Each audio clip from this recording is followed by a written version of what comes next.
Subscribe করে সংযুক্তের সঙ্গে থাকুন। অবশেষে জামিন পেলেন চাঁদপুরের ফরিদগঞ্জ উপজেলার রূপসা দক্ষিণ ইউনিয়নের মৃদকালিন্দিয়া বাজারে পুলিশের সঙ্গে অসদাচরণ ও তর্কে লিপ্ত হওয়া রূপসা দক্ষিণ ইউনিয়ন ছাত্রদল সভাপতি আলোচিত শাওন কাবি রিজা, যার বয়স 25 বছর।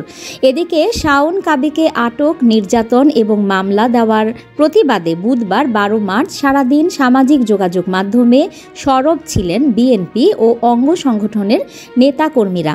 এক পর্যায়ে পুলিশের বিরুদ্ধে শাওন কাবিকে মিথ্যা মামলায় ফাঁসানোর প্রতিবাদে এবং তার দ্রুত মুক্তি চেয়ে বৃহস্পতিবার 13 মার্চ বিকেলে বিক্ষোভের ডাক দেয়।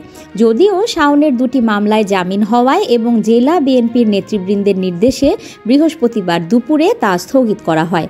জানা গেছে, এসটিভি ও বাংলাদেশ প্রতিদিনের ভিডিও ম্যান বা ড্রোন ম্যান সাংবাদিক নূর আলমও তার সঙ্গীদের মারধর ও পুলিশের কাজে বাধা দেওয়ার ঘটনায় গ্রেফতার রূপসা দক্ষিণ ইউনিয়ন ছাত্রদল সভাপতি শাওন কাবিকে বৃহস্পতিবার 13 মার্চ দুপুরে চাঁদপুরের জ্যেষ্ঠ বিচারিক হাকিম ফারহান সাদিকের আদালতে তোলা হলে আদালত দুটি মামলায় তার জামিন মঞ্জুর করেন।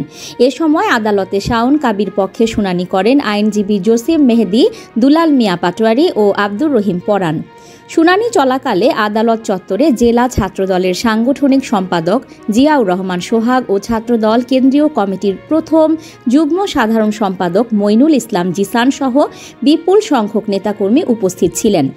ছাত্রদল কেন্দ্রীয় কমিটির প্রথম যুগ্ম সাধারণ সম্পাদক মইনুল ইসলাম জিসান তাৎক্ষণিক প্রতিক্রিয়ায় সাংবাদিকদের জানান, সত্য ও ন্যায়ের জয় হয়েছে।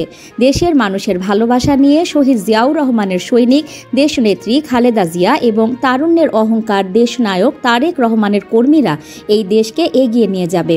অন্যদিকে জেলা ছাত্রদলের সাংগঠনিক সম্পাদক জিয়াউর রহমান সোহাগ শাওন কাবি রিজার বহিষ্কারাদেশ প্রত্যাহারের জন্য কেন্দ্রীয় নেতাদের প্রতি অনুরোধ জানান।